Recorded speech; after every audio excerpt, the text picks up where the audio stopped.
誰よりも残酷で、誰よりも愛おしい。シャドウとそっくりな見た目をした、謎の生命体、メフィレス。彼はソニックシリーズの中で、最も凶悪な敵キャラとして知られています。その理由はなんと、ソニックを殺したことがあるから。メフィレスはなぜ、ソニックを殺すことになったのか。そして、なぜシャドウとそっくりなのか。今回は、カリスマ的人気を誇る敵キャラ、メフィレスについて徹底解説していこうと思います。それでは早速行ってみよう。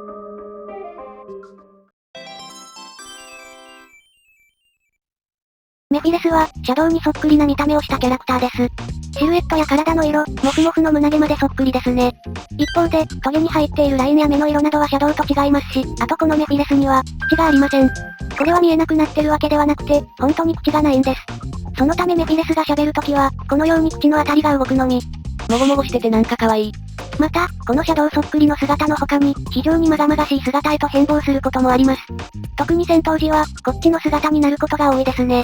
一気に悪役感増したな。ですが、この姿になった時でも、やっぱり話す時はもごもごします。見た目とのギャップがすごい。そんなメフィレスは、2006年発売の、ソニック・ザ・ヘッジホッグというゲームで登場しました。今作はソニック15周年記念作品で、過去、現在、未来を巻き込んだ、壮大な物語が特徴の作品です。またこのゲームには、ソニック編、シャドウ編、シルバー編という3つの物語があるのですが、中でもこのメフィレスは、シャドウ編で大活躍しました。シャドウ編の冒頭で、闇の帳というアイテムの回収任務に当たっていた、シャドウとルージュ。そんな二人の前にドクターエッグマンが現れ、闇の帳をめぐって戦闘になります。そしてその戦闘の最中、闇の帳が破損。中から黒い物体が現れ、シャドウの影に取り付きました。するとシャドウの影から、シャドウそっくりの人物、メフィレスが現れたのです。メフィレスはもともと、特定の姿を持たない存在でしたが、この時シャドウの影に取り付いたために、シャドウとそっくりな見た目をしているんですね。すごいねっとり見てくるな。君にはとても世話になったんだよ、シャドウ。その後メフィレスは、幾度となくシャドウの前に立ちはだかります。最初はシャドウを敵視していましたが、シャドウの強さに気づいてからは、何度もシャドウを仲間に引き入れようとしていました。ですが、何度アプローチをしても、シャドウには全く見向きもされず、最終的には大量の分身を引き連れてシャドウを勧誘しましたが、それでも結局ダメでしたね。多すぎてちょっとキモいな。メフィレス1匹見つけたら、100匹はいると思った方がいいですね。またこのメフィレスは、シルバー編にも登場しました。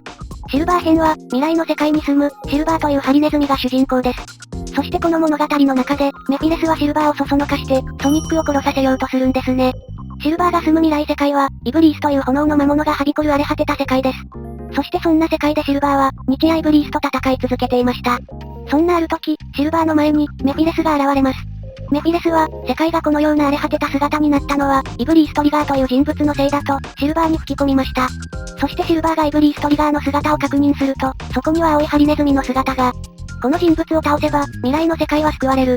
メフィレスはシルバーにそう声をかけ、シルバーを過去の世界に飛ばしたのでした。シルバー編だとめちゃくちゃ暗躍してるな。ところで、メフィレスはなんでこんなことしてるんだ？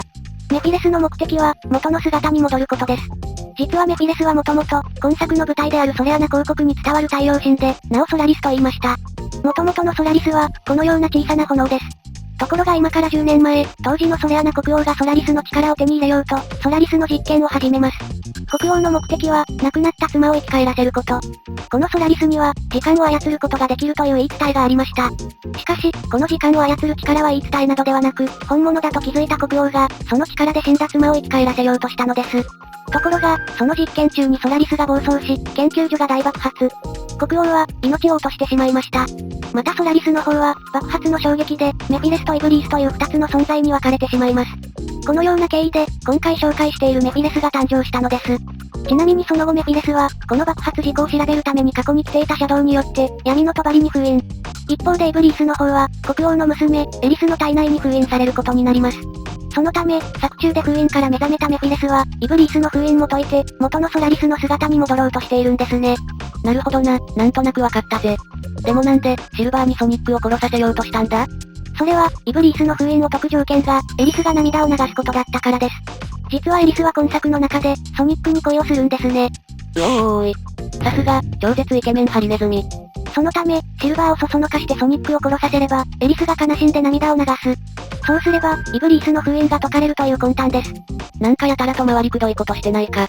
エリスを泣かせるだけなら、他にもやりようはありそうだけど。エリスは父親から、どんな時でも決して涙を流さぬよう言いつけられ、その言いつけを忠実に守っていました。そのため、思い人を失うくらいのことをしないと、泣かせることができなかったのでしょう。一方で、わざわざシルバーをそそのかした理由については、正直謎ですね。わざわざシルバーにやらせず、自分でやることもできたはずです。というか、実際やってますしね。実は今作の終盤、メフィレスは自らの手で、ソニックを殺害しているんです。おーい。ソニック死ぬの。結局色々あって、シルバーはソニックと和解することになったため、メフィレスは自ら手を下すことになったんですね。30年以上続くソニックシリーズにおいて、ソニックの命を奪ったキャラは、このメフィレスだけです。またメフィレスは非常に残忍な性格をしており、シルバーを騙すことや、ソニックの命を奪うことにも一切ためらいがありません。加えて色々と強力な力を持っており、例えばさっき出てきた分身能力や、時を行き来する力も持っています。そのためこのメフィレスは、シリーズ一凶悪な敵キャラとしても有名ですね。ちなみにその後、ソニックが死んでしまったことでエリスが涙を流し、彼女の中に封印されていたイブリースが復活。メフィレスはイブリースと融合し、元のソラリスの姿に戻ることになりました。またその際、ソラリスが復活した衝撃で、世界の時空が崩壊しています。さらっとすごいこと言ったな。時空壊れるって何？言葉の通りです。メフィレスとイブリースが融合した瞬間、世界をまばゆい光が包みました。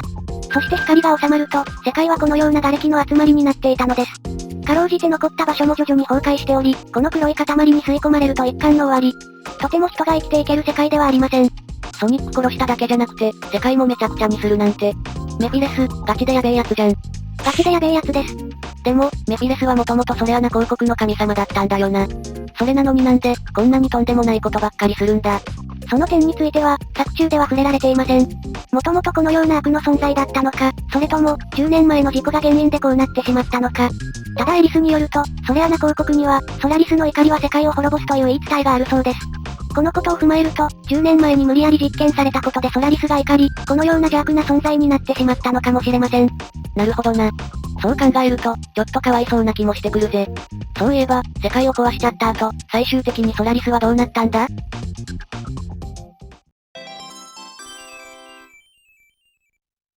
メフィレスは念願かなってイブリースと一つになり、その衝撃で世界は崩壊してしまいました。かろうじていくつかの場所は残っていましたが、それも徐々に崩れ去っていきます。もはや世界が完全に滅んでしまうのは、時間の問題です。また、ソニックが死んでしまったことで、仲間たちも全てを諦めかけていました。しかしそんな中でも、シルバーだけは、ただ一人希望を捨てませんでした。俺は、絶対に諦めない。そんな力強い言葉に呼応するかのように、エリスは突然風を感じます。感じる。ソニックの風を。あの人はまだ消えてない。今ならまだ間に合う。仲間たちは奇跡を起こすために、壊れた世界に散ったカオスエメラルドを探しに行きます。世界の崩壊に巻き込まれながらも、なんとかエメラルドを集める仲間たち。そしてついに、7つすべてのカオスエメラルドが集まりました。7つのエメラルドを前に、エリスがソニックに言葉をかけます。私はあなたにたくさんのものをもらった。だから今度は私の番。私はどうなってもいい。だからお願い。ソニック、帰ってきて。私たちのところへ。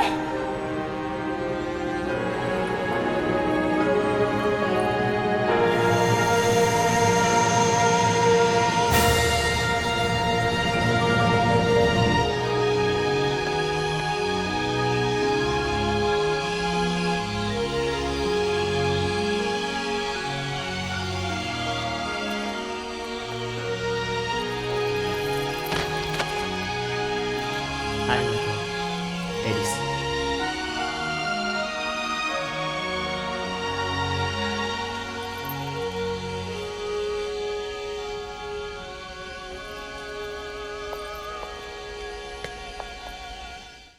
復活したソニックは、シャドウとシルバーにも力を分け与え、3人でスーパー化を果たします。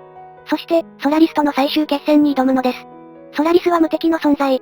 はじめは誰しもそう思っていましたが、ソニック、シャドウ、シルバーの3人が力を合わせることで、徐々にダメージが与えられるようになりました。そしてついに、ソラリスの弱点であるコアを発見。ソラリスの猛攻をかいくぐって、ソニックが最後の一撃を決めます。時空を崩壊させるほど、強大な力を持っていたソラリス。そのソラリスを、ソニックたちは見事打ち破ったのです。そしてその後、ソニックとエリスは、ソラリスがまだ小さな種火だった時代にやってきます。今この火を吹き消せば、その後には、ソラリスが暴れ回ることもない、平和な世界が訪れる。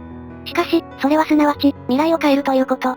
そんなことをすれば、ソニックとエリスの出会いも、なかったことになってしまいます。この時のエリスは、ソニックと結ばれることは諦めていました。しかし、ソニックとの思い出まで失う覚悟はできていません。王女として、この火を吹き消す義務があることはわかってる。でも、どうしてもできない。あまりに辛すぎる現実に、思わず涙を流してしまうエリス。そんなエリスに対して、ソニックは、私は本当はたとえ世界がどうなったとしてもエリス、スマイル。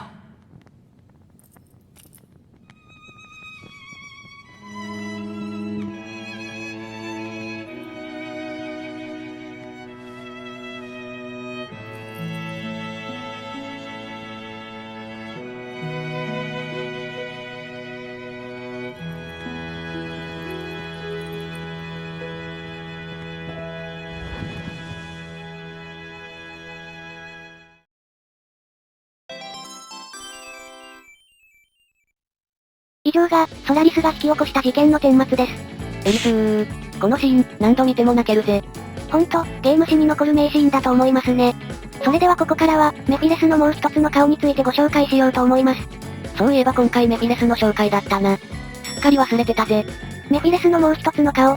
それは、彼が実は、シリーズ1のいじられキャラでもあるということです。どの辺にいじる要素あった？